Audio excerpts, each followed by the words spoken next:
Yo, everyone! Welcome to Murder Moose. That is Josh. Josh's new thing is interrupting my introduction every week now. Every time. It's sometimes he's complaining about like when the clap, or I'm complaining about the clapping. Or we are Murder Moose. We are part of the Slash and Cast podcast network. I can't fucking talk. Slash and Cast. And we have brought in a special guest tonight, my buddy TotemlyDrunk. I'm just gonna call him Totem all night because it's easier, and too many like vowels and consonants in the row in the middle. I'm doing great. Just coming off of watching the Creepshow finale last night, followed by Pontypool. So I'm ready and rearing to go. Like, let's do this. Yeah. I think I'm 2 episodes behind. I think I haven't watched the last 2 Creepshows yet. I need to get down to it. I got my the day after my first COVID shot, or 2 days after my first COVID shot, it fucked me up, and I binge watched the first 2 seasons, like what was available at the time, and so it's the last one was basically an individual segment dealing with VR elements and getting like transported into a movie. It was pretty meta. Nice. Like the Last Action Hero? A little bit, yeah. I guess you could put it that way. It sounds a lot like something from Black Mirror too. Well, the whole Creepshow, like any shows kind of like that, it always reminds you of a different show, like Black Mirror, especially. Like, yeah, it's in the horror genre. Yeah, I was telling Josh last week about the Evil Dead episode with that, like the Necronomicon and the generic Bob Ross and shit like that. That again, that show's fucking awesome if you haven't seen it. So yeah, so I know Totem from I met him at we met at BlizzCon in 2019 when I was still doing a Hearthstone podcast, and Totem was doing. I think you were only done like 2 Blizzard podcasts at that point. I don't know if it was as many as you got up to, but Totem podcasts more than most people that I know, and I know a lot of podcasters. I think maybe the only person I know that podcasts more than him is Ridiculous Hat, and I don't even know if it's definitely that used to be like that. Like at one point I had like 6 podcasts going at once. Yeah, man.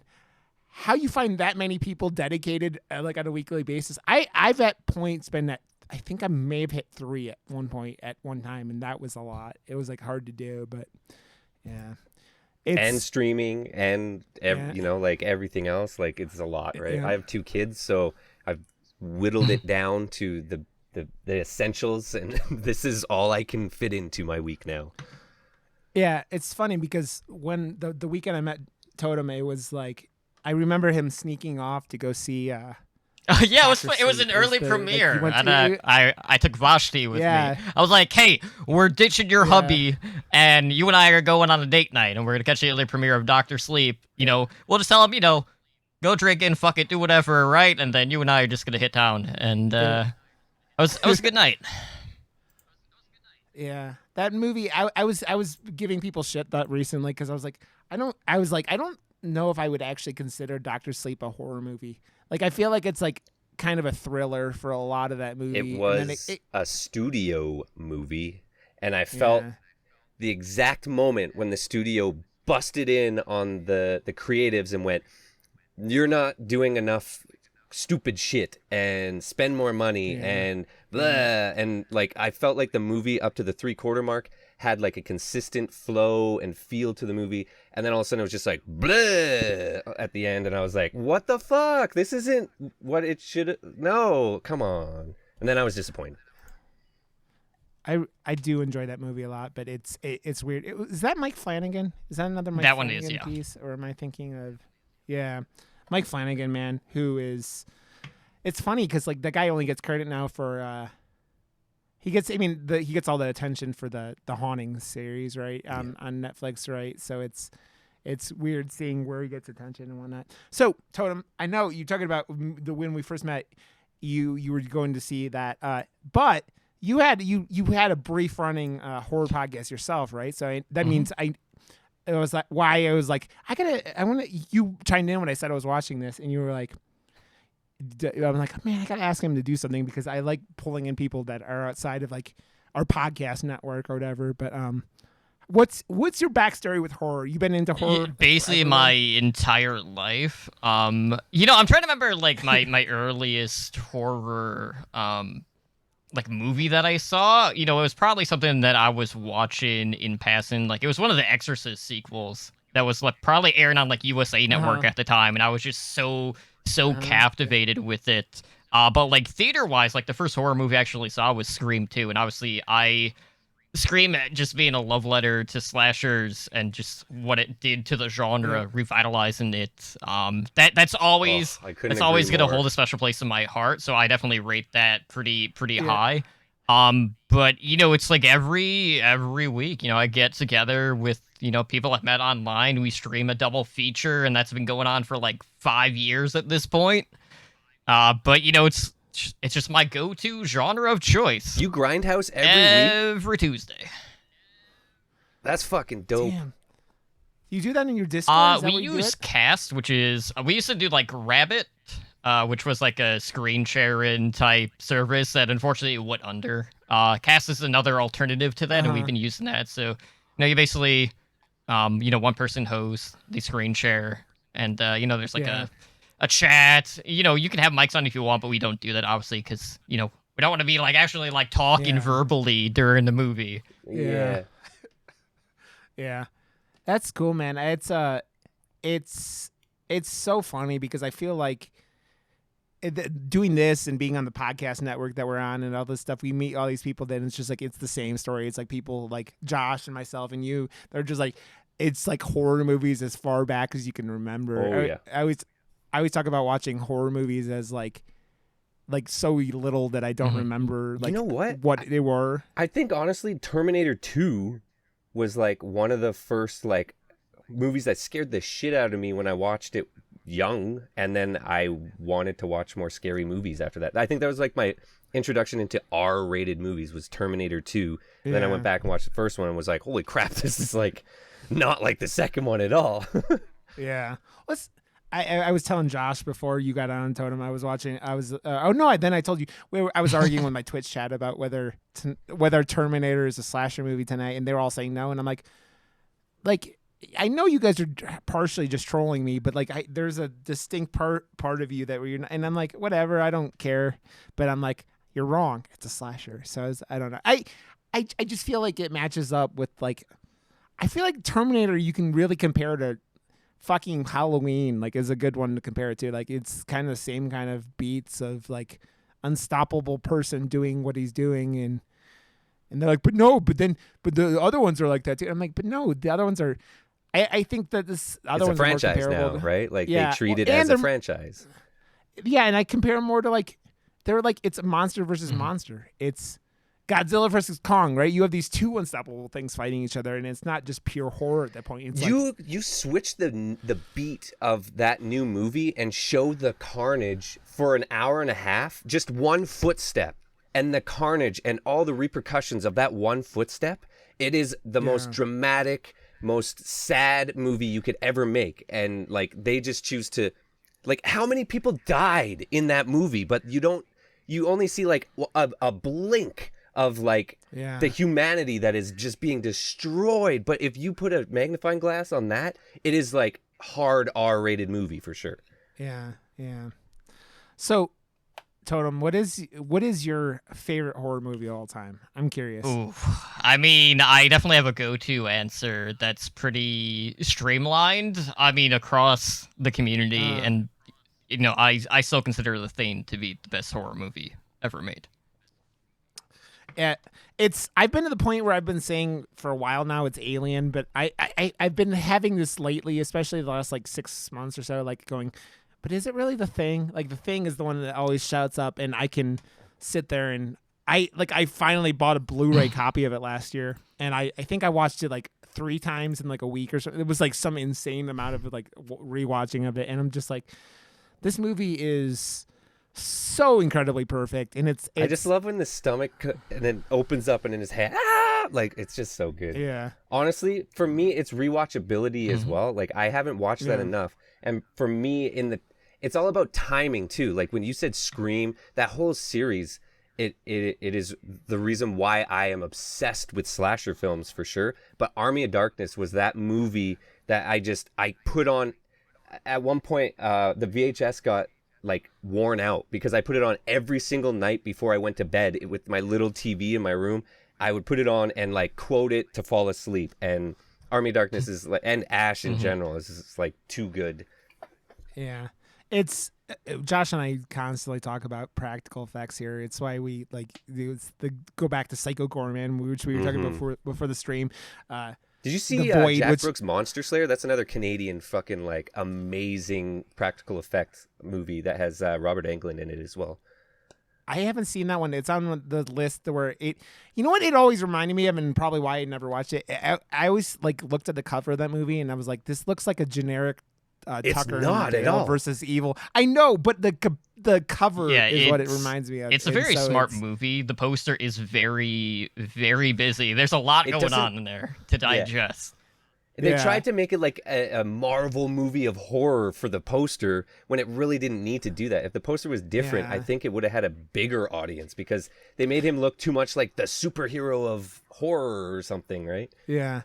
It's funny because like I don't know about you guys, but like with horror movies, there's the same kind of thing where a bad poster can kind of throw you off for a movie. And it's like Josh has been, you could go look at our Murder Moose podcast like thing where he's been tagging them, but he doesn't do it all the time, but if he gets inspired, he makes new posters from these movies, and he's done some pretty cool stuff, and including for Willy's Wonderland, which he wasn't a big fan of, but like he made a really cool like poster for it. So it's like that like first, like it's the whole, like you can't judge a book by a cover, but like you might not pick it up and read it because of that cover. So it's... Yeah, but Pontypool has nothing but good posters for it anyway. So, like, yeah.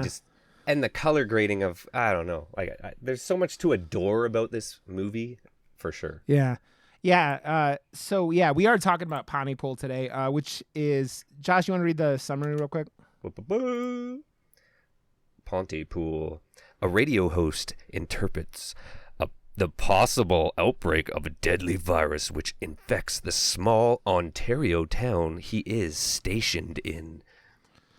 Man. See, like, but this, again, I've said this so many times on the show, showing less and letting your mind do what it does. Like, this is obviously, again, due to budget constraints, because that we always do indie movies, but they chose the right way to film and what to show, what not to show. And the fact that he's a radio host, it hinges so well on his like amazing voice. And I can't, I'm going to gush like a motherfucker on this show. So have at it, guys.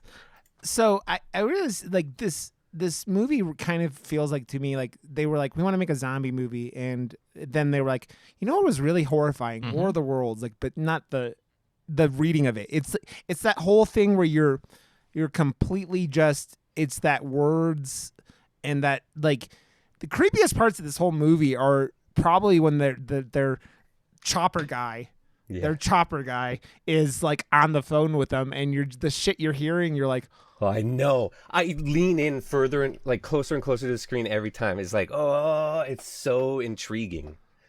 Yeah. So Totem, what is your like, are you a big zombie man? Or do you like zombie movies? Or I know zombie films can be pretty decisive, I feel like, in the community. Like a lot of people got tired of them in the 2000s because of the Walking Dead and stuff. I do think like that subgenre is pretty saturated at this point, and The Walking Dead definitely was a huge catalyst towards that. Especially when you just compare like the deviations it had from the actual comic series as a whole. But you know, like I wouldn't say that I'm sick of zombie movies. I think we just kind of got into that trend where after like 28 Days Later came out, you know, you kind of had like that one movie that kind of sparked a bunch of changes in the directions that, you know, all these zombie horror movies were taking, where all of a sudden, like, now we've kind of gone to like that horde mentality, or now we only have fast runners.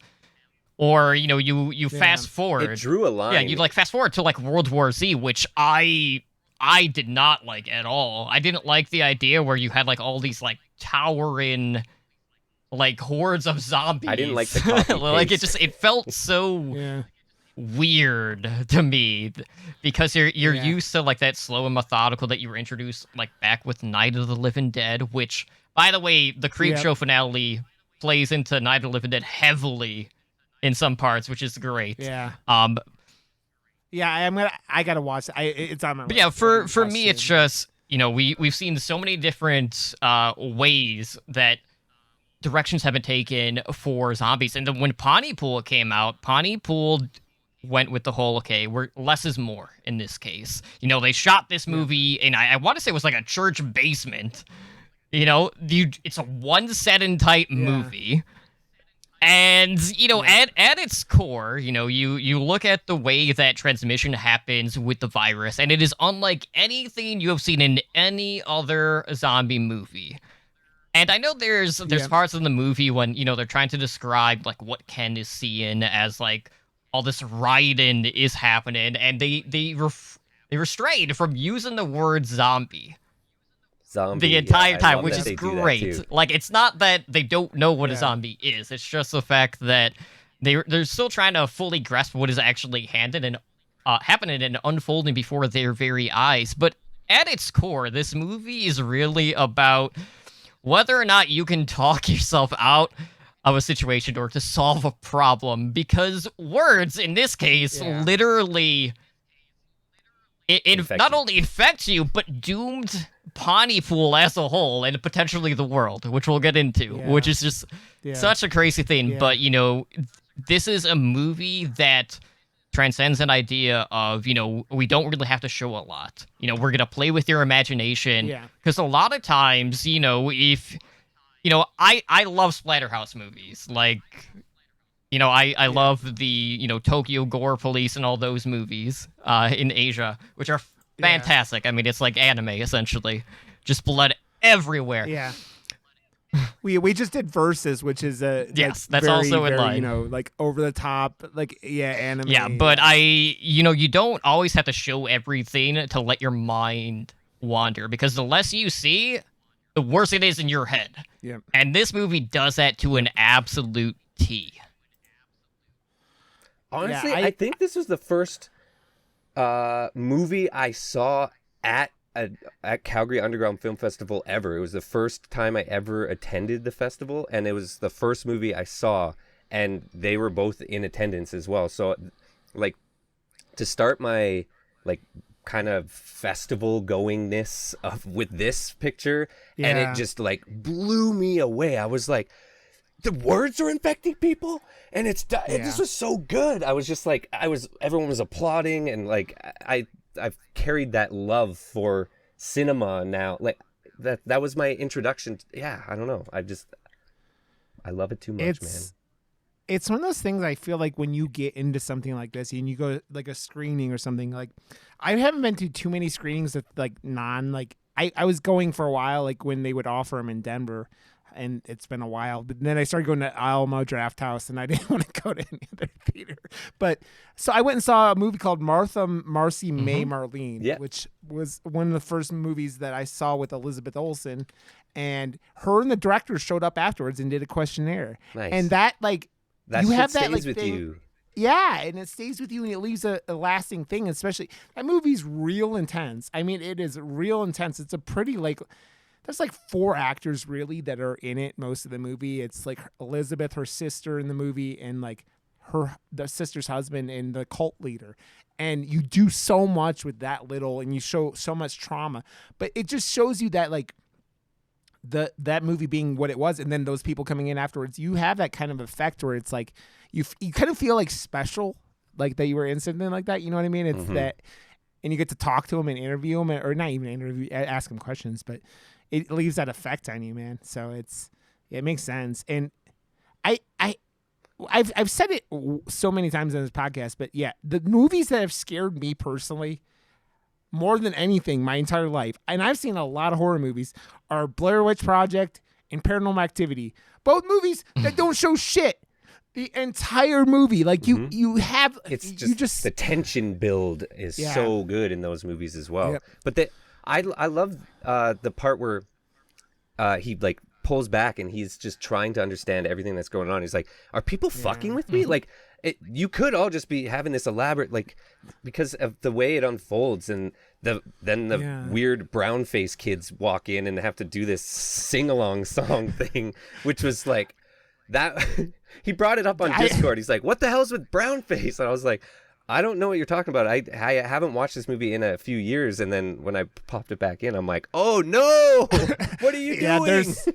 There's a scene where these people come in and they're all dressed up like they're like in Arabic garb, and they're singing this weird song, and they're all like have their face painted brown. I'm like, ooh, ooh, that's a little uncomfortable. But she gets smashed into a wall, so all is good. Yeah, which is. It's so funny how like they set up this guy as this broken human being who is obviously this radio jock he's obviously been fired from some big city or something like that, right? For being like too outrageous. Yeah. And he's going into work like, you know, like these guys drinking the good stuff. Yeah. He's just drinking at like 6 o'clock in the morning. But like he has this weird encounter with this woman on the way there. And it's like, it's kind of the first inkling of what's going to happen in this movie. But like this guy comes in and all he has is disdain for like his like program manager and his assistant, because I feel like this guy has it like, why am I in this shithole of a town after whatever has happened? And it's another thing that I really enjoy is because it lets you kind of like put the story in for yourself, right? Because it doesn't go into details about why he's here. It just kind of goes and like you're talking about the one set scene totem. Like I think a church is probably like an old abandoned church or something. I also like how they, when it starts to unravel and people start to die, how they add more characters into the movie. He's like, this person, so-and-so years old, killed this person. And it just shows the people in front of their farmhouse or in front of the store that they work in and stuff. And it's just like all in black and white. But it was a really like low budget, amazing way to like show us, the audience, who these people actually are, because we're hearing what they've done now. And you're putting a picture to the story. And I thought that was like just, again, another elegant way to stay within budget. Yeah. It's when you have a movie this small and like with this little of a budget, you just do whatever you can to like, you know, pull like just immerse people in the world. I was thinking about it, and it was funny because after I first watched it, I was like, I hate this doctor character. I got mad about the doctor character. Because like this whole series of events that happen, and it starts at this clinic, and this weird motherfucker, like what, 3/4 of the way, like 2/3 of the way through the movie, just pops in through their window, and like halfway through the movie, whatever it is, and he's like observing it, and it's the guy from the beginning, like where they like with this whole it started, and he's like, it's weird how he's commentating on the whole incident, right, and like how he seems like he knows shit, and then I was like, why is this guy know shit but not show? And then like, so I got mad about it because I'm like, this character's weird. And then I've been thinking about it as we've been talking. The guy is really, it's like the shadiest motherfucker in the world, because he's sitting there going, this guy had to have been the reason this started, right? Like whatever. He knows way too much. Yeah, yeah. And you're like, oh, this bastard, this motherfucker right here. And then he just leaves out the window like 20 minutes later. He's like in the studio with them in like for 20 minutes and just like bounces. I mean, you're missing out. the key detail there is just the fact that as he's observing what is happening to the assistant, it's like pull up a chair and eat some popcorn moments. He's like, you know, all of this. I'm sorry to be so all of this ends the same way, but like let's see what's happening anyway. When she vomits out her guts, and he's just like, oh man, that is amazing. Oh, I'm sorry to be so. I'm like, did he says something like, I didn't know that could happen or something like that? Like you go, oh, this motherfucker is completely 100%, you know, on top of it. Also, I feel like there's no military in Canada that could handle this. Like there's like the Canadian Army has like where's 3 Pontypool? Jeeps. They're in Ontario, and Ontario is very close to like New York and all that stuff. So there's got to be enough like we do have allies with America. So if something like crazy like this happened, like America would definitely be knocking on our door real quick. Yeah. Well, the other question I have, who recorded the very beginning, like towards the beginning of the movie, this fucking French-Canadian warning goes out over the French-Canadian warning goes out over the radio. Who the fuck recorded that? So it had to have been somebody at this fucking clinic or something, right? Because these guys had to have known what was happening and why it was happening and that it was only in English. Like, I think the biggest thing with this movie is if you think too much about the whole thought process of what is happening, it's like the thing where you're like, either it's going to lose you, you're like, oh, this is stupid, or it's going to be like, it's that idea of beliefs and like thought processes that can be like, deadly, right? Like, I think you could use this movie as not as a zombie movie, but as a like. I wish it was more well known, because like catfish is now in the Urban Dictionary as like a thing that people widely know as, oh yeah, you got catfished. But I've done this to myself where I've explained it to friends that also know about Pontypool, where it's like, oh, I said that word too much and it fucking lost all meaning. Oh, you Pontypooled yourself. And like, oh yeah, they totally understood what I was coming at. Like, if this was more widely known, I think it could be a thing that was put into like the Urban Dictionary like that. Right. Well, I think the best thing to do is just, let's discuss how the virus in itself is completely different than what we're used to seeing in this genre, right? So this virus isn't physical by any stretch of the imagination. Normally there's kind of like a single strand of genetic information out there that's encased into like a protein capsule that's, transmitted through a bite or, blood, realistically. Or maybe someone poisoned a water hole. Who knows? Maybe the crops are bad and they didn't sacrifice enough goats or whatever. But in Pontypool, the virus is non-genetic information, right? That is transmitted within sound waves. So already, this ties in perfectly with the type of setting that they're going for, because it is radio. It's all spoken. And, regardless of that, of how the virus is transmitted and manifested, the end result is the same, and that's what we learned from Dr. John Mendez towards, the third act of the movie after he climbs in through the window to escape the horde that's outside.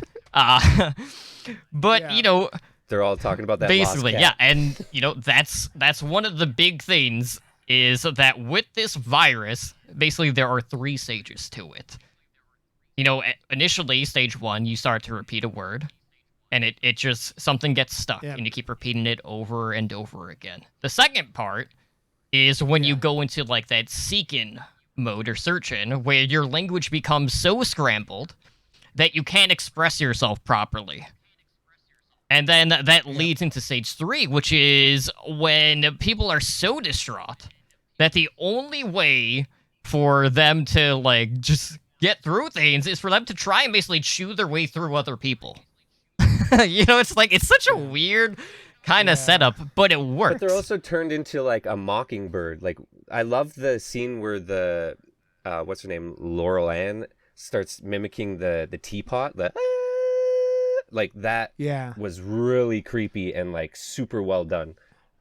It's the zombies, the whatever, you mean, they don't call them zombies, right? But we're calling them zombies. The doctor talks about how they lock on to like sound, right? Like that's how they home into to people, right? Like they like the one assistant who gets, she's like really, I mean, you see infected people not throughout the movie, but towards the second half of the movie you see some, but the assistant who gets infected first in the office is really your kind of like, you get to explore the whole process, right? You go from her not being infected to being like, slamming her head against the fucking bulletproof, like, those sound real thick sound glass, and you go, man, this is it's so like unexpected and out of nowhere, because it's like this, I mean, you're middle of nowhere town, bumfuck town in Canada, right? And then apparently the doctor was in Possessor. Was he? I guess so. I'm looking him up right now, and he was in Possessor. Have you seen Possessor? That is a very trippy movie. I think the astral plane aspect of that movie is probably the thing that really caught me by surprise. Which I just wasn't expecting. But yeah, that's on. I think that's streaming on Hulu right now, if I'm not mistaken. Yeah, we watched it. Yeah, I think that's where I watched it, was Hulu. But I think that this is the kind of movie that, like, modern, even like, this is a 15-year-old movie at this point. It was 2006, right? 2008, 2008. So it's almost 15 years. It's the kind of thing that, like, does something distinct. Like, and that's like a real important thing in zombies. We talked about the oversaturation in the market of after, like, Walking Dead. I think a lot of it even goes back to Shaun of the Dead. I think Shaun of the Dead had a big part of what happened with zombie movies, right? But that just distinction you're talking about, Totem, it's like, that is so important to give you that myth, give you that kind of interesting concept in this that doesn't, so you don't automatically go, oh great, it's more zombies gonna bite people. Loved this movie, like, beyond, like, I've been obsessed with zombie movies. Like, I honestly can't even tell you what or why, but it's just always been a thing since I can honestly remember. So the when I saw this and it was the words that were infecting people, I held onto that so hard. Because, like you said, it's usually the cliched thing, right? And there's no movie that stands up to this for originality, for how the infected are infected. Yeah. I mean, Tony, you pointed out, it's that when you have to sit there and think about, like the concept is, like, so, like, it's kind of like, I feel like this movie is probably something that like, this is my first sitting. You guys have both seen it multiple times now. And so, like, just sitting there watching for the first time, I feel like the absorption of, like, the very, like, kind of unique concept is probably easier the second, third time you watch this movie, because it's, like, it's so unique and out there, right?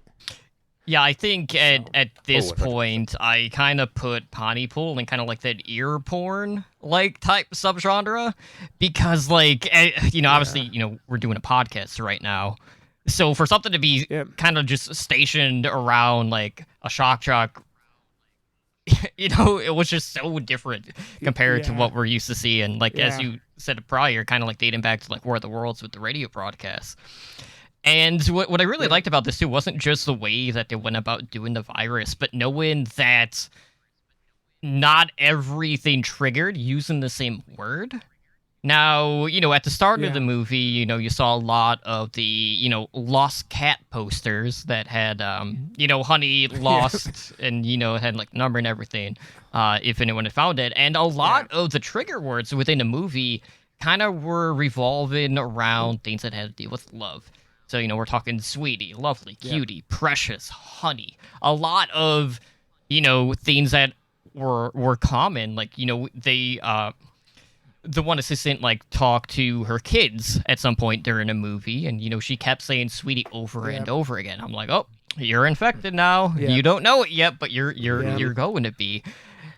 And it kind of evolves into this thing where, they're trying to get the person who is infected just completely lose the meaning of the word in itself. So they're trying to not necessarily, like, do opposites of what that word is, but trying to use that word for something else to quote cure them, which works to an extent. This is not one of those movies that has a good ending. And by good, I mean a happy ending. That's why I love it again. it's definitely a downer in its own right. But this is definitely like a stage play.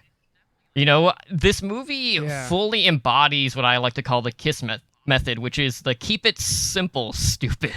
And you don't have to do that much to really draw someone in.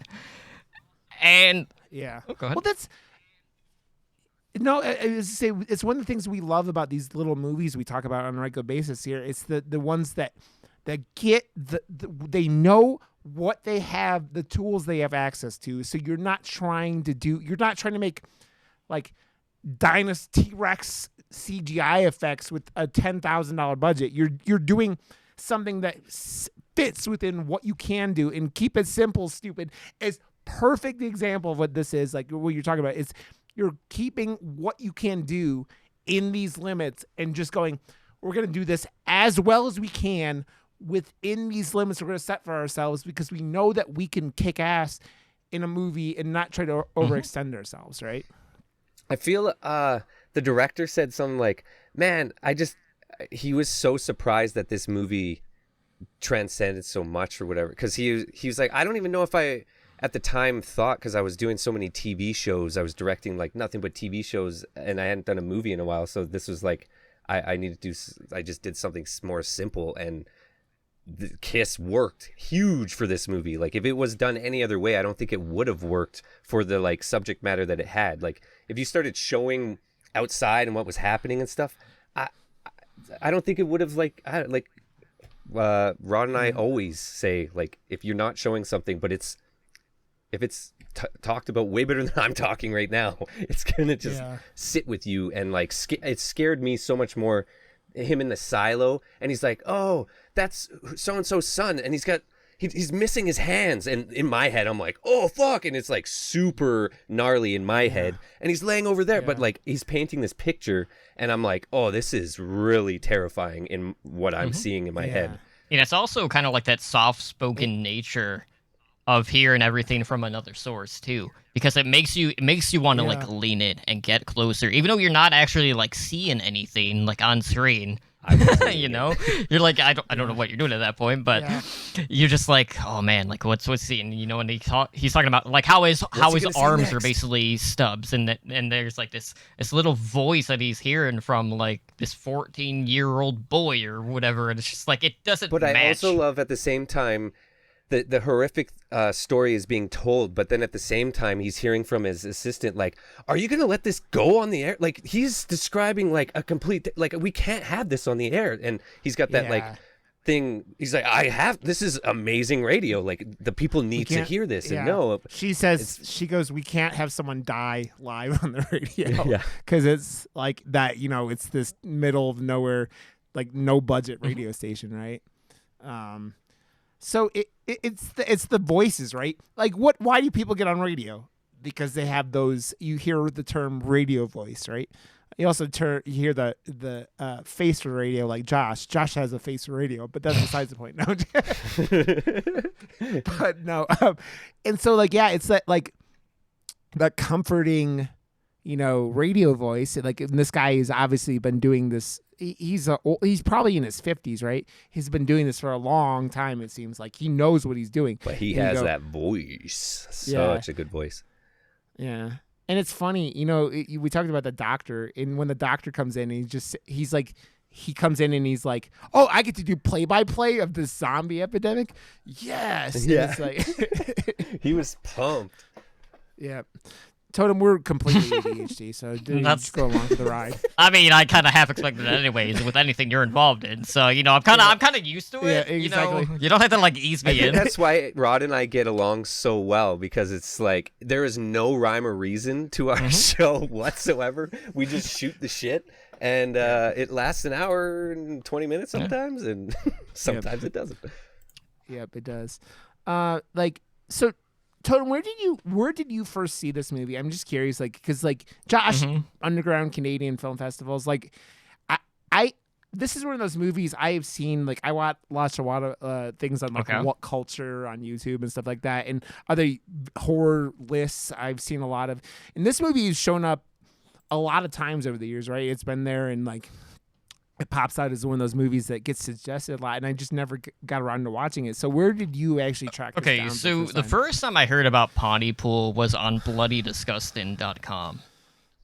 And I know it was an editorial piece. I don't know if it was about Pontypool specifically, or if they were just doing like underrated gems of, you know, the genre or whatever. And then I tracked it down, and at the time it was on Shudder. So that was my first time seeing it. And, you know, there are definitely movies within the genre that, you know, you go in knowing nothing about. And, you know, I remember like the headline or just the snippet at the top of Pontypool was just talking about the way that the virus transmitted in this one was something completely different, straight from the norm. and to check it out specifically and for shut that. up or die. And like I'm just like, okay, like Yeah. You have me hooked already. I don't want to know anything else about it. I'm gonna go in knowing just that. And it resonated with me, and I love the whole shock jock persona, where we know he's kind of like disgraced at this point. He's coming in with his whiskey and his strong coffee to start the day, and I really like that opening question that he had about like, well, when do you know when to call for help? After he had that run-in with that one woman, because she bangs on his car window. He rolls it down, and next thing you know, the woman like backpedals into the abyss, like never to be seen again. And you're just like, what the hell just happened? And he didn't know what to make of it. And then he's just, all right, it's just, that's the start of my day, I guess. And it sits with him the entire time. But what I love about it is, he's so used to his tendencies of trying to like rile people up. And there was a great quote about this. And I have it written down. It says, if you piss off enough people, they will eventually become your fans. And that means other people want to listen, because those pissed off people tell other people that they knew and get them pissed off. So it's engaging an audience, and it's growing your audience as a whole. But at the same time, too, like, he's kind of his own undoing. Because, there are multiple points where they have that discussion of, should we even be talking? And then they're like, probably not. And then, they start writing down in, like, the notebook or whatever. I love when it switches to the notes, too. Cause... It's funny because it's the doctor, right, who says, like, probably not. And it's like, then the one producer lady starts talking to him in French. And he's like, the doctor is like Arabic, right? And he's like speaking Farsi, or I don't know what he was speaking. I'm guessing it was Farsi or Indian or something. And it was and he the shock jock like barely knows any French. Right? He can. It sounds like he can barely put together like yes, no, kind of like the basics of like communication. Like what I would be able to get out of Spanish is at this point is basically what it is doing. And so like it kind of shoots them in the foot, because the signal they get, like someone hijacks their radio signal fairly early on when it's starting and busts out this French Canadian like message. And it's basically kind of going, don't say anything about people you love, and like kind of like that. And they kind of and don't translate this.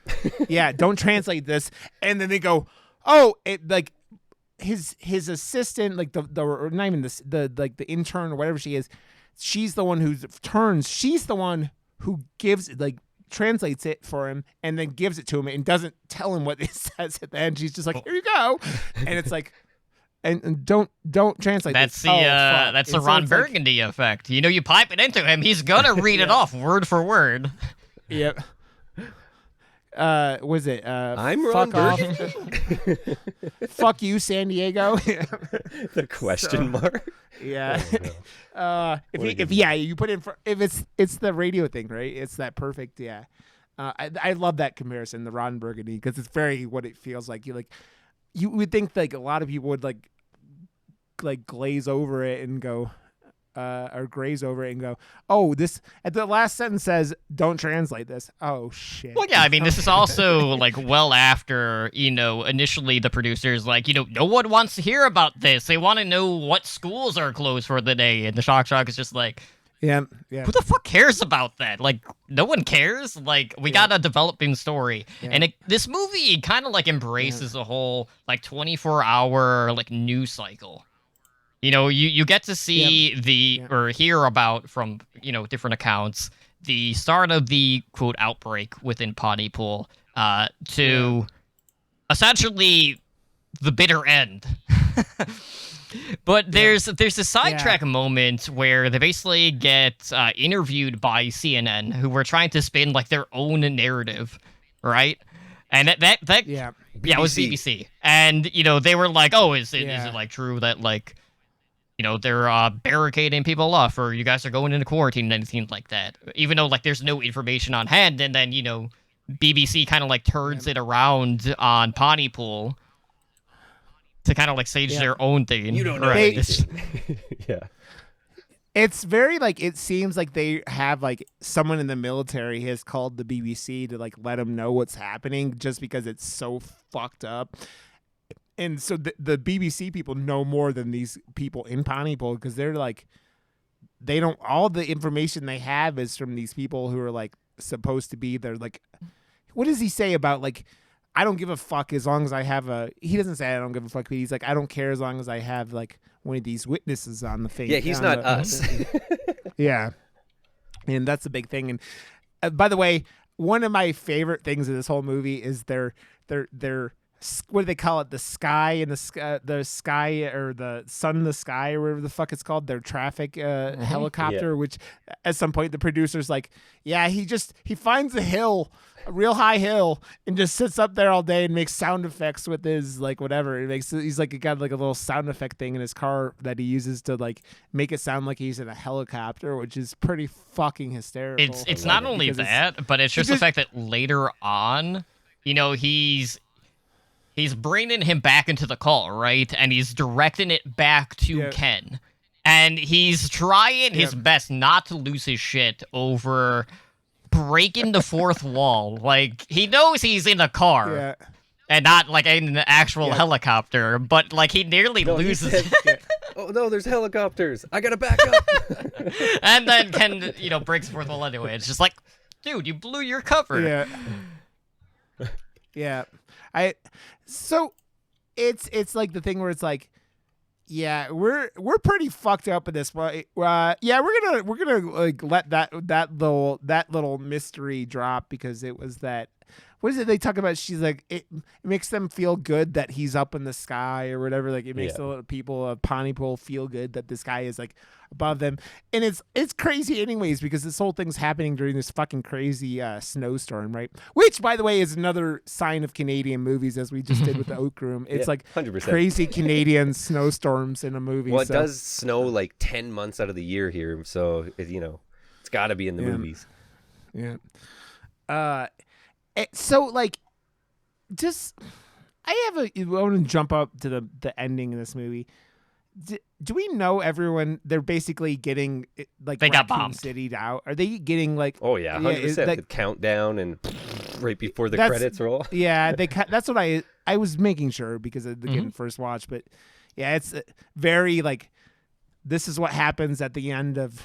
You know, that's my favorite ending always, right? Like, when anytime dies. everyone dies at the end, I am 100% satisfied because I know a lot of other people are not going to be satisfied by that ending. I don't know why. I just have this weird, like, that's the best way to end a movie. So you're a big fan of Cabin in the Woods, then? Yes, man. That's the end of the entire world. Yep, dude. I will never, the finger. ever. I will never ever not like enjoy the two people at the end of that movie who are such stubborn fucks that they go, fuck it, we don't care, everyone else can die along with us. It's the most so like literally fuck the world thing I've ever seen in any, like, is the most like, he drops the mic like full on. Yeah. Into Cthulhu's pit of madness or whatever the fuck it is. Oh, it's so good. It's dude. That's another one of those movies I could just throw on and watch probably like a lot. It's like, because of comedic aspects, like Shaun of the Dead, and anytime you bring in comedic aspects and do it really well too, that's where the rewatchability just comes. And it's not so much a horror movie anymore. It's like, it's something that you can just, it's popcorn now, right? It's like, let's put that on because it just want to, you know. Yeah. That movie had a really great marketing campaign at like horror conventions and festivals. Because I remember hearing about that movie for years before it even came out. And one of the cool things they did for the Cabin in the Woods was they had a lot of posters that were made that all had different like horror rules. Like, you know, don't go outside to investigate or don't check out that strange noise or, you know, just things that are playing on different horror tropes, which are fantastic. Yeah. And, you know, to circle back to another movie brought up earlier that had great marketing, which is, in my opinion, never going to be matched in regards to the way that they structured it was the Blair Witch Project, because you had this you had this whole thing going on where everyone bought into the mythos of that movie. But that was the first viral marketing campaign ever. No one had ever done a viral thing before because it didn't exist before Blair Witch. Right, and it stays with you. And, you know, take or leave the movie, because I know people on both sides of the fence, but it, like, magnified the effect of that movie tenfold because you were actually buying into it. Yeah. Well, I remember when it was like a few weeks after, because they were still in the dark. They weren't letting anyone know that they were alive or dead. But then they were at the MTV Awards, and they were like giving an award out to someone, and that's how I knew that they weren't dead, because I was like, I'm not sure, man. I don't know. It was exactly the same thing with Cannibal Holocaust. Yes. And it's still one of those that movie is like, I refuse to watch it because of what they did to animals in that movie. We talked about but it. Like I'm not a fan. The whole, like, to have gone and seen that movie back when it came out, and then they're like, did they just murder these motherfuckers live on camera, and like they kind of sold it off as that? You go, man, that might have been like an intense fucking experience, right? And that's why that movie, I think, has left the lasting.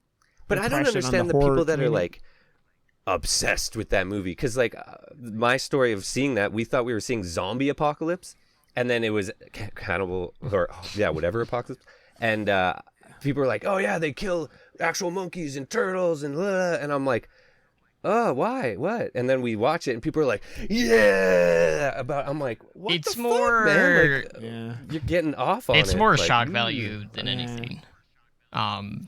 But people are like, this is like my 60th time seeing this and stuff. I'm like, oh, you're fucked. Yeah, I guess the best way to put it is there are certain movies within the genre that people kind of wear as like a badge of honor that they get stomach through. For sure. Yeah, 100%. Cannibal Holocaust is one. A Serbian film definitely comes to mind is another one that's very shock value. Right, I don't know if you've ever seen that one. That's No, it comes up on lists all that's the a time, movie for that sure. definitely stays with you, especially with the ending of that movie. But that was another one. And you know, it's typically these movies that are banned in like 30 whatever countries, you know. But I Spit on Your Grave was banned forever too, and that was a pretty tame movie.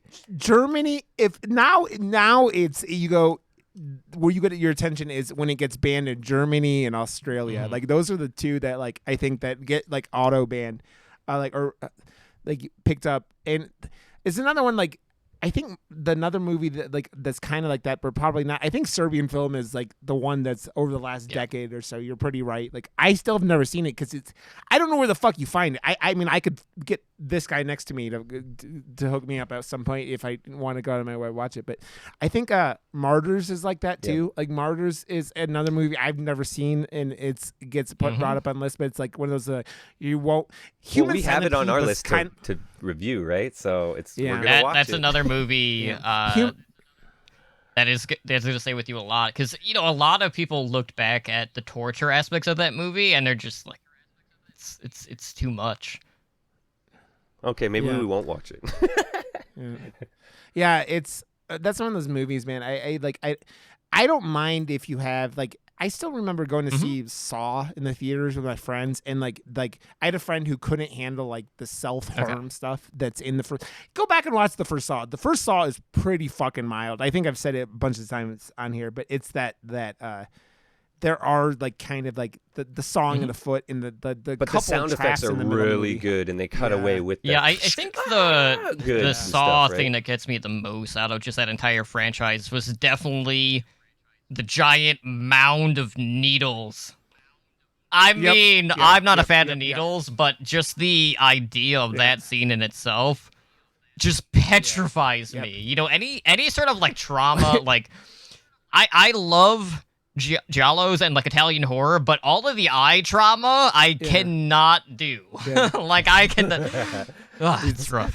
Yeah, that like dude. Zombie, where he's pulling the. It's like every Italian movie. Dead Space 2 at the end of it, where the eye scene is one of the most, like when I played that for the first time, I'm like, because you're like literally guiding a needle directly into your like eye, and it's just like it's horrifying. The eye stuff, there's a couple of things, man. Like, not much gets me in horror, but like I don't like eye stuff. I really don't like when they start like pulling fingernails off and shit like that. Like that Hostel kind of goes there for sure. Like the Achilles tendon cut, like it's just it's funny though, man. Like I was saying that Josh and I talked about the hairdresser, the stylist, and that movie had me covering my eyes just for cringe values, but it wasn't even like because the character is that character is the. I think I said what we talked about. It was like it's like Steve Carell goes on a murder spree from The Office, whatever his name is on The Office, goes on a murder spree almost because she's like the most awkward human being you'll ever meet in a movie. So would like you kind of like paint it in the same corner as something like 1 Hour Photo with Robin Williams? Okay, kind of, but like. No, he was more socially awkward. Like she was, I don't know, because she's like good looking, so she's more approachable, right? Whereas a guy is socially awkward is like it. I don't know. It's more expected. Yeah. It's more expected. That movie was like there is a good 2/3, like third of it at least, 2/3 of it where you just it's just the cringiest thing, and it's not like not just like bad for the movie. It's just like, oh my god, they were doing that. They're like bringing you through the like. It was almost like treacherous. How much? Yeah. It's funny, man. We're going off with everything, and it's just. Who cares, man? We've covered Pontypool. I don't care. But this is the same thing. I think I like this movie again more so than other movies. Is the runtime is like it's that palatable hour and a half, just a little bit over, and like it's just a bite-sized movie because of the indie factor and all that. If they tried to stretch it out to 2 hours, you don't need to do that. Like we're talking zombie movies. There's gonna be the Zack Snyder action zombie movie coming out like next week or the week after. It's over 2 hours again because he doesn't know how to make a movie less than 2 hours, but it's going to be entertaining as hell, I bet. But still, I like those more bite-sized movies. That's Army of the Dead. Army of the Dead. I have my own feelings about Zack Snyder. He has a terrible track record for me personally. I'm still gonna watch it, but my expectations are super fucking low. But what I love about Pontypool at its core, when we talk about subgenres, there are always that one or two movies that are kind of always the ones that stick out enough where it's the only one that we can really think about. Like for zombie movies, for me, it's Pontypool. For like the vampire subgenre, I think the one that really stood out to me the most was Only Lovers Left Alive, just because I love the way that they used music in that movie compared to everything else within the genre, and it was just more mellow, and there was a certain like romance to that movie. And when you have like a smaller crew, it is very intimate because you're spending all of that time with just a few select characters rather than having to throw like 28 people across the screen, which you don't really get to see in this movie until closer towards the end of it. But even to that point, it doesn't even get that crazy. Yeah. I forget how much of a bubble I actually do live in, like being in Canada. Like we do have a lot of talented filmmakers here, but I'm like, these are the normal movies that are put in front of me because I'm here in Canada. It's really cool to hear like you guys in America, like getting to how you got to see these movies and why as well. Cause it to me, it's just the norm, right? But for you guys, you got to kind of go out of your way. It's harder here. It really is than because we get that big budget, American produced thing, and I think it's changing a little bit. Like, I mean, again, we talk about it. Parasite winning Best Picture. I feel like I never thought I would see horror actually get that. Yeah, it's man. We talked about Memories of Murder, and we'll probably end up at some point talking about Host because The Host is such a fucking awesome movie. Yeah. Jaws. But like, it's Jaws. It's like Korean Jaws, and it's all that stuff that's like. For some reason that. Oh, sorry. I'm just gonna cut you off again. No, you're good, dude. It's and that's why, like, I think I told you before I want to do another Japanese movie next week because Japanese movies are they're a I think even like South Korean movies are so good that we've been watching, right? But like I feel like Japanese movies have a way like campy. The vibe is different than campy is a good word for it. Like it has that they just embrace over the top way more than America does, or even like as a whole. Like every Japanese movie that I've seen, that's the only word I can describe, because like the overabundance of blood, but they all do it. So it's like, that's just what they know, but it's the campiness. It's that Power Rangers-esque thing that just like, it doesn't matter. This is so entertaining. Like, I love it. Yeah. I would love to see like some like super underground, like ones that aren't on lists that you had to be in Japan and be a local to know about, you know? Yeah. Like that's what I want to try and find. It's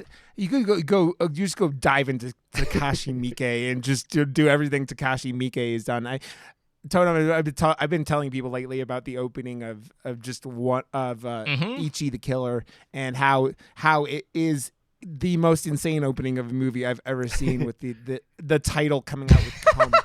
The titles of the movies come spelled out in cum. But like you talked about value for sure. yeah. Tokyo Gore Police is one of the most bonkers movies, and I'm actually kind of impressed how much credit that movie has been getting, and like for me it was just the metal, like the metal title it had. Like, I'm into metal music and stuff, so I was like, Tokyo Gore Police, that sounds like the most metal movie ever. I have to see it. It doesn't matter who made it, where it's from, or whatever. That's just how I look at anything. But the cover is very metal too, right? The cover is super metal.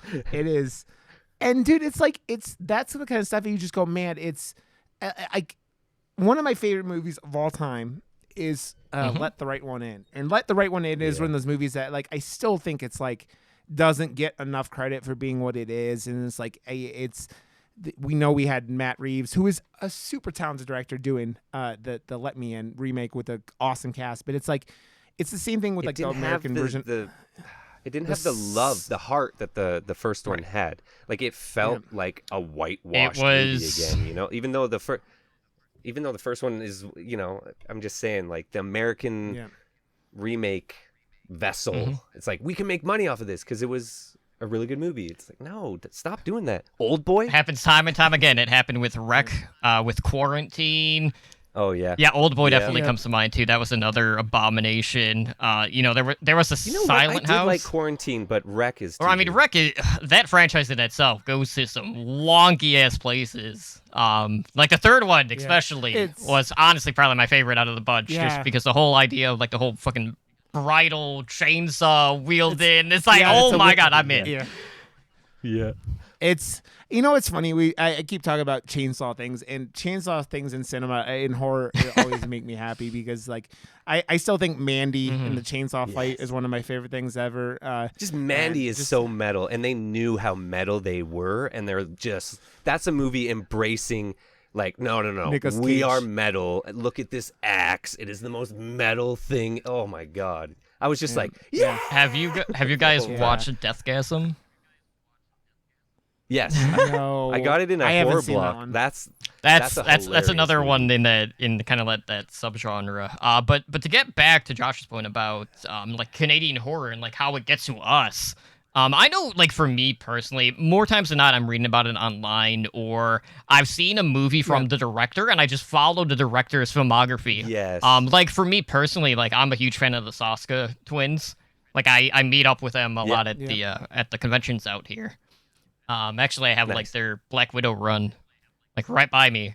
But, like, I blind watched Dead Hooker in a Truck. I got hooked because they starred and wrote and directed that one.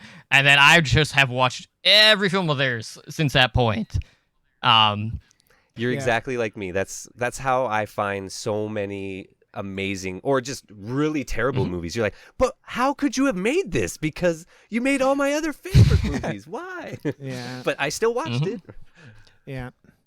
I mean, we were talking about it in like the when we did Versus last week, I followed that guy. Like, once I saw Versus, I was started watching his other stuff, and then hit Midnight Meat Train, which I still think is one of my favorite underrated like cool movies. I just, it's off of Clive Barker, and Clive Barker has that like that BDSM horror like vibe thing that he always does is just it's so cool to me, like compared to most like I always feel like Clive Barker is very he's like very different from like Stephen King, say, right? Like Stephen King kind of goes all over the place with what he does with horror. Like it's always like, you know, he can do supernatural, he can do like retellings. Like 1924 is like whatever the fuck that movie's called is very like, it reminds me of like a Telltale Heart, but with like a Stephen King edge to it.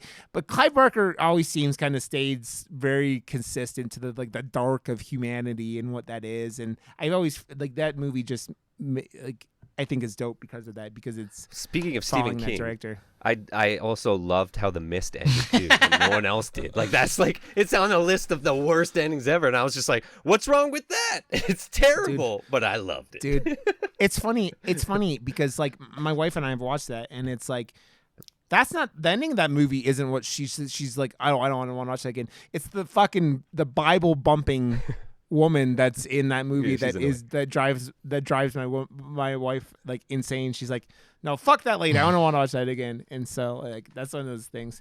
Yeah, it's I just think that in embracing the wide world of horror and just seeing cool stuff from all around the world, you can just see kind of crazy shit from all over the place. Like Troll Hunter. Have you seen Troll Hunter? Yeah, like I think it's Norwegian? Is a great folklore tale. Yeah. It's not something that's like, it's not as like scary. Like we talked about Love and Monsters on here one episode like last year, and that's like, it's not a scary movie, but it's got like monsters and what did it for special effects? Something like that, or maybe it was sound effects or something. But yeah, it did end up winning an Oscar, which I was quite surprised it was even nominated. But that's sweet. That horror. Yeah. I want to see more horror in awards. Like the year that Hereditary came out, and that she didn't even get fucking nominated. I was like, fuck award shows. Like, are you kidding? Like, just because you can't palate a movie that heavy, like she knocked everyone out of the fuck. Like no one can.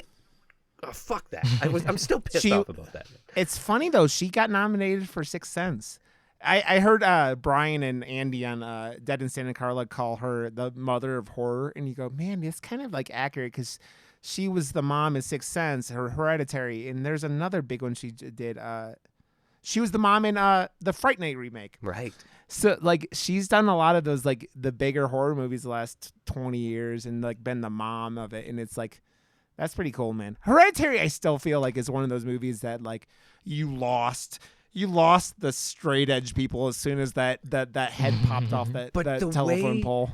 But the way they showed the reaction of the son and kept it on him until the next day, like that's what stays with and has the lasting impact of that scene. Because if they just showed the head come off and that was it and it cut and didn't show the after effects and then the mom, but then you don't see perfect. Like that was perfection, man. Yeah, that guy, that director can like how he handles like trauma is that opening of Midsummer is one of the most metal scenes I have ever, and it just so hardcore. But then the same with Ari from or The Witch too, right? Like with the baby killing scene and stuff. Like that's metal as hell, man. I mean. The Lighthouse is one of the most metal movies. That movie is so bonkers, apeshit crazy that that's a comedy. That's not a horror movie.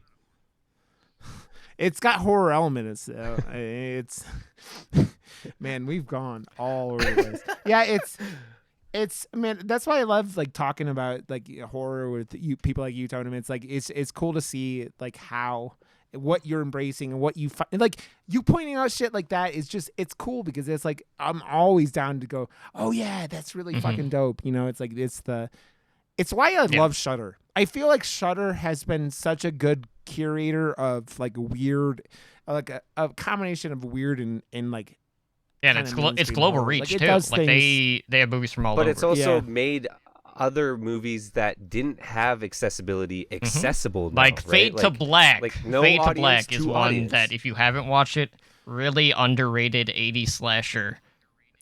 I know this month they have Skull the Mask debuting, which is a Brazilian slasher movie that I saw at Chattanooga Film Festival.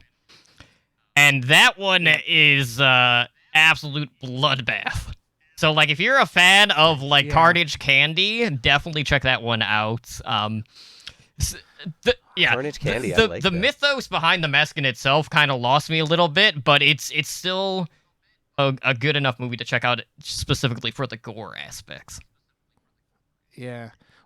They have a really good Australian slasher on there, and I can't think of the fucking name of it offhand, where it was like they had the Beauty and the Beast, and like they put these cameras on people and they're watching them, like they put cameras in their eyeballs, and the movie is fucking dope though. I can't think of the name of it offhand. See, this is what I love most about podcasts. Like if I listen to a podcast, what I want to get out of it most is what I need to see next, because like this is like an open flowing conversation about just our over love for horror and how one thing reminds us of another or this or that, and like that's what I love to leave any show with. It's like, what should we watch next? Not what are we watching next? Is it up to me? No, it's up to you. We know what we're watching this time, but like what's a good recommendation like in lieu of Pontypool? Yeah, okay. It was called The Furies. It's on. That was on Shudder. Shudder. Yeah. That's. I was trying to think of the name of it, but that's Australian and kind of a really unique take on. Australia has some horror movies we're gonna have to talk about. Wolf Creek. The what the fuck is it with the girl who wants to take the kid to prom? The Loved One. My god, The Loved One. Yeah, The Loved One is like my People Under the Stairs slasher. I fucking love that movie. Yeah, it's Drill, dude. Yeah, that Drill is that movie goes to some fucking dark places, and you go, how is this coming out of Australia? Because Australia has weird like restrictions like with movies, right? Really? Yeah, gore is a weird thing in Australia. That's why I talk about games being banned there and movies they get banned there. Like the first two places violent video games get banned are Germany and Australia. Weird. Yeah, and so Germany, it's the whole like, hey guys, we don't want to encourage some of those bad habits that happened a couple times like the last century. But like Australia, it's like you're like, oh, we're a bunch of maniacs who were like prisoners who got moved here from England. We can't get our people riled up too much. All right, so if you're looking for a movie I would consider to be like a good companion piece to Pontypool, which is also filmed in Canada. I mean, a lot of movies are. But it's another one that was within a subgenre that deals with isolation a lot. That was released, I want to say, in 2014. That is very reminiscent of The Thing, which is another thing that people should know about, and it's called Black Mountainside. This is another movie that has kind of flown under the radar for years. That is definitely worth checking out because it kind of deals with, just that isolation feeling. It kind of has like this archaeologist type uncovering about like this infection that's spread in the land and everything and how it affects people. It's another one of those movies that really stays with you, and it's one that it's another one I never hear anyone talking about. But yeah, I've never even heard of it. Like the concept looks cool. It's funny, man. Like we haven't talked about it. Like, but Josh and I talked about it, and we probably brought it up on the podcast. The Lodge. Did you see The Lodge? I've had it on my watch list. I haven't watched it yet. I'm pretty sure it's still streaming on Hulu. Yeah, that's one of those movies, man, where it's that same thing where it's isolation, just driving you. So terrible leaving the theater after watching that, because that was another one that was at Cuff, and I just remember like the credits are going, and I'm just like, I feel like, you feel dirty after watching it. You're like for sure. You're like, the ending of that movie is just it puts your balls on a tee and like fucking hits, like it has Jose Canseco on steroids come up and hit him into the next county. That's how it's brutal, man. It's one of those movies just like, it's like the ending of The Mist, but it doesn't feel like I don't know, man. It feels way dirtier, kind of like it's just like I gotta say, because Stephen McHattie, this movie came out last year, and I loved it. And it was made by, written and directed by this guy Brandon, who's from Calgary and went to like the high school down the street from me, and he's my age, and I'm like, how do I not know this guy can make this amazing movies? But go see Zed. I'll say Zed because I'm Canadian, but you'll probably say Z. Yeah. Have you picked up Slacks yet? I have. I've seen it a couple times actually already. Yeah, it's hilarious. Did you like it? The dialogue is so perfect. I think the part where I really lost it, and I lost it in a good way, was during the whole Bollywood dance sequence with the pair of jeans. I was like, like they keep going back to this. Surely it's gonna play in later, and sure enough, they did that. But it was just really on the nose. The characters were exactly what you would expect them to be, working for such like a high-end like retail store. Yeah. A new type of zombie, right? Like a slave to the. It's so stupid, but like the materialistic fucking things, and like the hierarchy of the world, and it's like, oh, you can't afford this pant, then you are fucking scum. It's like, shut the hell up. I'm looking at this black mountainside. The guy looks like the guy from, I don't think he is, but the guy from what's it called? After Midnight? What's that movie? Have you seen that one? I've not. No, I've definitely seen the poster of it all over the place. Yeah, it's a very I've seen that poster everywhere too. I do have that. That was on my list actually when we first started going like, oh, what should we watch next? This was on my list for one to watch. So we have it to watch if we want. I've seen it. I would watch it again for sure. It's very weird, but it's like got that southern rocky, like not even like bluesy, weirdy vibe that's kind of unique. Oh, it's got Brie Grant in it. Yeah, that movie's dope as fuck, man. She was just in a movie or directed a movie that we just watched. The Stylist. She was in The Stylist. Yeah. The Stylist is so good. It was weird, man, and it was so good. Man, we have gone all over the place, and I love it. Also, Totem. I just want to bring this up because everything else we were talking about isolation and weird movies. You've seen Frozen, right? Not I know. But Frozen. I mean, knowing what we're on, yes. Mm-hmm. Yeah, I always laugh because I think that still is one of those movies that like. Every time you hear horror stories about someone accidentally running that instead of other Frozen and like putting that in. Where he gets stuck on the chairlift? Yeah, that's good shit. Yeah, it's what do you call him? It's the guy the brother of the dude from Shawn Ashmore's brother, or I don't know if it's actually Shawn Ashmore. The guy from the X-Men movies is in that, right? So, yeah. Okay. Well, fuck, man. I can sit there and bullshit about this for another whatever, but it's you have to have. It's his bedtime. Bedtime. It's not my bedtime. Man.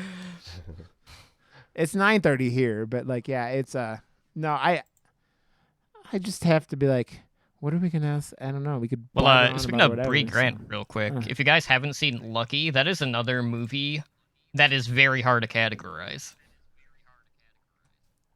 It's also on Shudder. That was on my list. It's kind of like it's a repeat movie, kind of like like Happy Death Day, yeah.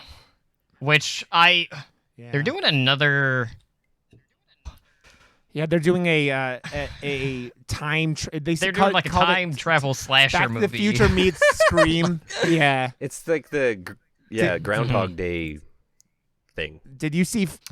I did. Like that was one that I kind of went in not knowing what it would really be. Like obviously I knew what the idea was, but like my concern was more in regards to how was Vince Vaughn going to be in that type of role, and he blew me away. And the kills in that movie really caught me off guard too, because I wasn't expecting the level that we got from it. Because it was so overly polished, like. Expensive looking pop, movie, and then the gore was over the top and really gory. So I just it had both things done really well. So yeah, it was a high five movie. Dude, Vince Vaughn will like. I mean, that dude, he started off doing drama and then started doing comedy after that. But like, go watch. Was it Cell Block 24? Oh, Or I the fuck haven't that movie's watched called? that. I heard he's pretty gnarly in that. Dude, that movie has a head crushing in it that breaks any head crushing I've seen in any movie, which is saying a lot because I've watched a lot of like weird horror movies. But man, that shit. It gets hard fucking core. It's one of those movies where it's like it's cool watching it, but you're like, none of this is happy. None of this is happy. None of this is happy. It's just like you like want to get in a blanket and like feel better about like all the bad things happening in it. Yeah, it's Vince Vaughn is that he's the best part of that movie. Like I feel like the girl that he replaced, like that was playing the slasher for the most of the movie, is like she was good, but Vince Vaughn just steals it. He was on another level. Like, he's just so good. It was just like he was acting circles around everyone, and even though he was like, he wasn't like, going like, oh, I'm better than you, but it was just he did such a good job with that movie. I think he was having fun as well, so that might have been. I mean, he was also acting longer than everyone in that movie had been alive too. Yeah.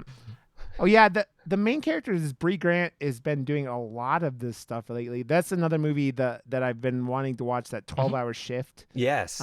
Yeah, but she's like writing and directing a lot of these ones as well. So like she was the girlfriend on Dexter who had like the most horrifying send-off of a character, I think, on any television show. Are you excited it's coming back? Like a redemption round is essentially, because the end was the fucking worst ending ever. Lumberjack. I got I think I made it halfway through the Tom Hanks Jr., the Colin Hanks senior season, and which was the second to last season, and never finished it. So I was obsessed with that show. That was like one of the shows that I don't know, like that put Showtime on the map, because they didn't have anything, and then they had fucking Dexter, which was like a huge hit. So I'm excited, but at the same time, it's like it better be good, because you fucked up and your audience is gonna just ditch out really quick if it's not any. That's the Zack Snyder effect. It's what it is. Yep. Yeah. Same thing with Game of Thrones coming back. It's like.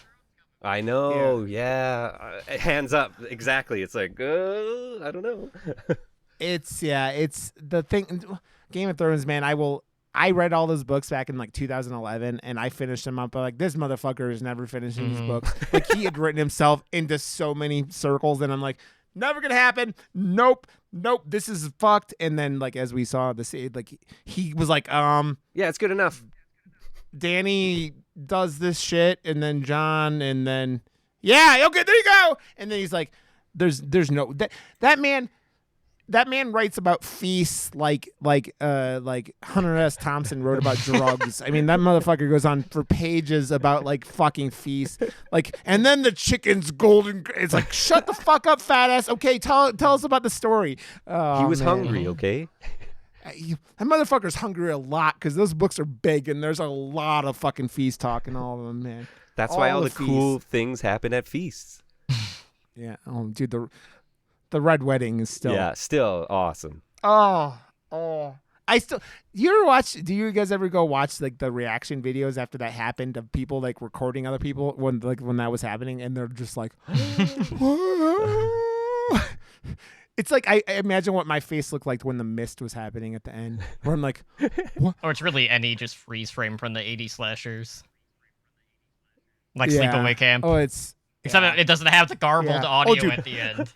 Well, the end of Sleepaway Camp ends with the whole audience's face, and then it turns green, and just a freeze frame of everyod's face. It's like, that movie is like the tiny pee.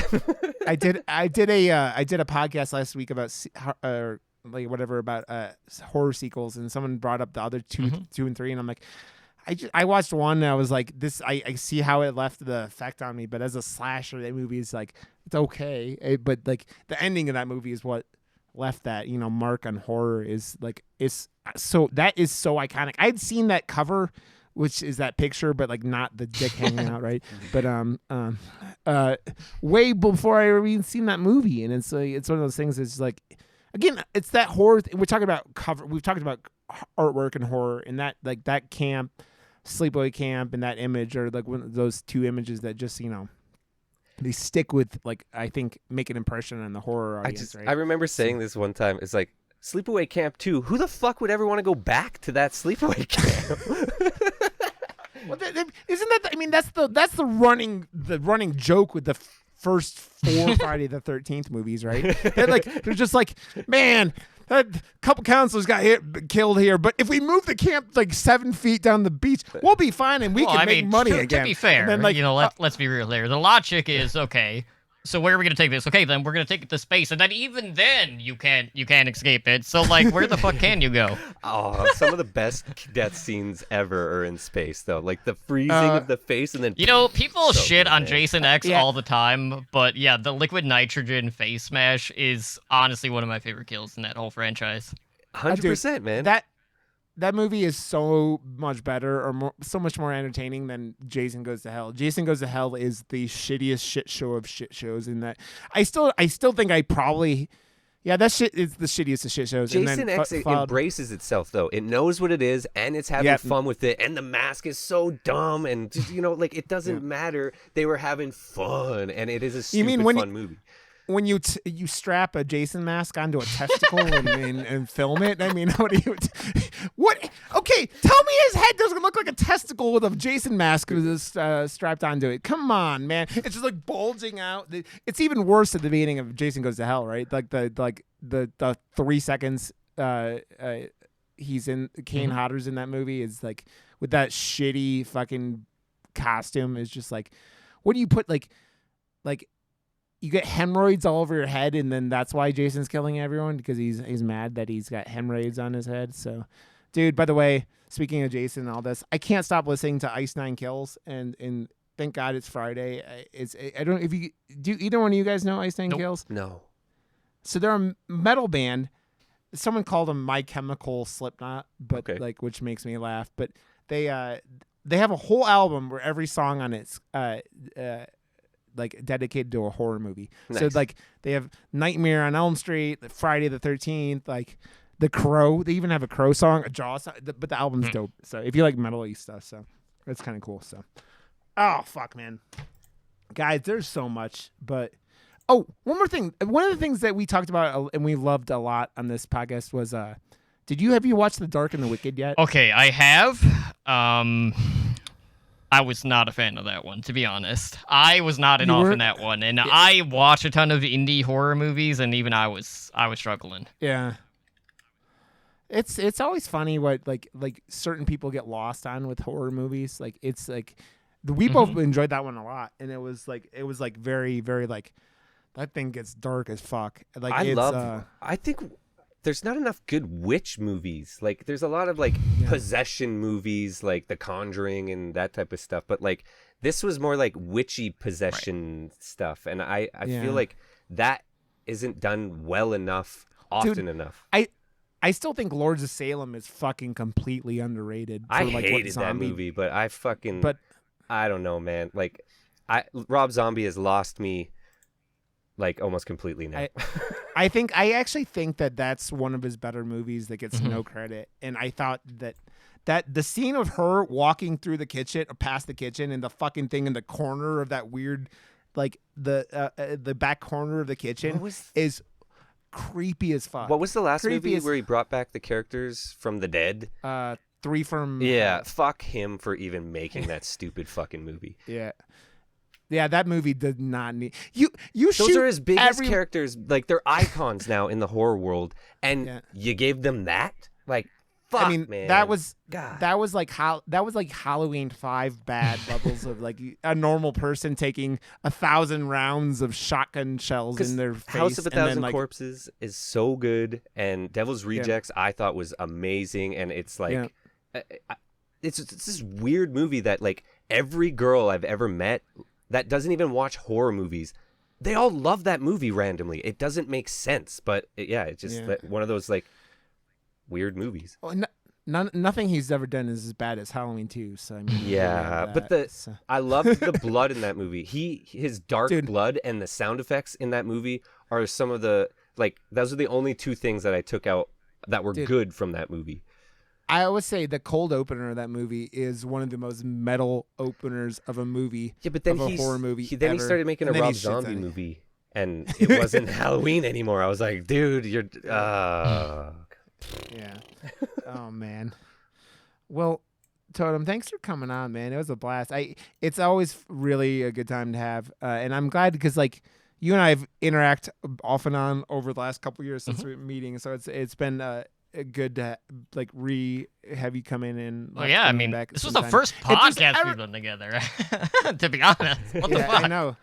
Well, it's because I was doing Hearthstone for a while. Yeah, you stopped and then I started. And then and then I stopped. Yeah, and then I started horror, and then you came in after, and then we're our timelines are a little backwards here. And then finally we're just at that point. Yeah, I know. Yeah, and I'm like, damn, I'm definitely glad we do because I think you helped. I mean, you helped a little bit. You helped guide for sure. The ADHD motherfucker. I feel like you stepped in when we were doing the ADHD stumble, and you're like, okay, I'm gonna take this and put it back on the train tracks a little bit, and then I really enjoyed having you on. It was Dank Thomas, the tank exactly. engine. With the yeah, I'm always happy to hop on whenever you guys need to guest. Yeah. Tell everybody, dude, where they can find you on the internet. It's I think I'll keep it short and simple. You can mostly find me on Twitter at TotemlyDrunk. I do podcasts about basically Overwatch and Hearthstone primarily. Whether or not I get back into horror podcasting, I don't know. I've been kind of throwing out ideas. It's just a matter of if I do solo content or, whatever. But, every Tuesday we're doing double features on Cast. I'll link you guys our room URL with that. And that usually starts at 7:30 p.m. Pacific time. And we usually do a double feature. We've been doing the Creep Show new season. Doing an episode each week, but that's wrapped up, so we're back to doing full feature movies. And usually each week we try to stick to a theme, whether it's genre specific, director, actors, things like that. Nice. Yeah, that's another cool thing. I think that especially over the last year and a half, a little over a year now, since COVID, I think I've seen a lot more Discord communities doing movie nights, and it's just. It's where it's kept people like me sane because you have that community around you because I'm a social person. I mean, I don't ever shut the fuck up and you guys know that. And it's just having that. And so that's a cool thing that you're driving people to have that community around you and just have that, that cool thing. You're like Joe Bob, but it sounds like you've been doing it longer than Joe Bob, way longer than Joe Bob. Joe Bob's awesome. But yeah, dude. I've never actually watched his show. I need to watch it. It's going on, right now. Well, not right this second, but they do have a season going on. Yeah, I end up playing Magic on Friday nights, and just when it's live, and I play Magic with friends on over the interwebs. So yeah, so go follow him, and I'll link his Twitter in the show's description here. Nice. So, Josh and I can be found on murdermoose.com. We have our Discord, which is discord.me/murdermoose, I think is what it is. Do we use it's that? On the... I mean, Totem's in there now. The link works. More people That's all you need to know. Yeah, exactly. It's on our Twitter, which is now officially Murder Moose Pod on Twitter. Nice. We're still labeled as Nightmare on Murder Moose Lane. Hell yeah. After the whole... Fuck those guys. Did you hear about this whole Nightmare on the Fangoria stuff? There's been different... Okay, well, there's been different things going on with Fangoria as a whole and, podcasts, so... Okay. No, this is new. This is the Nightmare on Film Street people decided to hop in the DMs of a couple small podcasts that had Nightmare as their names, and told them they needed to change their names because they were watering down their brands, and so everyone on our podcast network changed their names on Twitter to Nightmare on something, and then just to shit on them because they were it so much. It's so punk. It's a droplet. Like, there's not like a huge ripple effect, so that argument doesn't hold up. Yeah. It's the whole thing where it's like, so you ripped off Nightmare on Elm Street, and so you think no one else can rip off the name on Nightmare on Elm Street? That's not how that works. Fuck you. That's an elitist fucking bullshit piece of... it pisses me off so much. Yep. So, murdermoose.com. I'm Rod_Johnson on Twitter and everywhere else, basically. Josh is Josh WRB. So, yeah. Oh, so next week we're talking... I said it. We're gonna do One Cut of the Dead, which is a Japanese low-budget zombie movie, but like it's a zombie comedy, and so I've never seen it, but it's one of those movies that's gotten a lot of. It's also been on a lot of lists lately, right? It's another really low-budget movie, so it should be interesting. Josh was very impressed with Versus being like $10,000, and I'm like, I love. Yeah, it's like. That's the complete opposite of what you expect to see with a budget movie like that. They had ideas that were 10 times bigger or as big as like big budget movies, and they accomplished it all. And I was so fucking impressed. I still think that movie reminds me a lot like if like little kids were making a movie, like, but like they knew what they were doing. You know, it's like that kind of feeling is what that movie kind of reminds me of. So Tom, thanks so much, man. It was a blast. I'll tag you out when the episode comes out. Absolutely. So thanks for having me. Okay, guys. Thanks for coming, man. It was a blast. It was a really good time. So yeah, buddy. Until next week, One Cut of the Dead. Have a good one, everyone, and bye.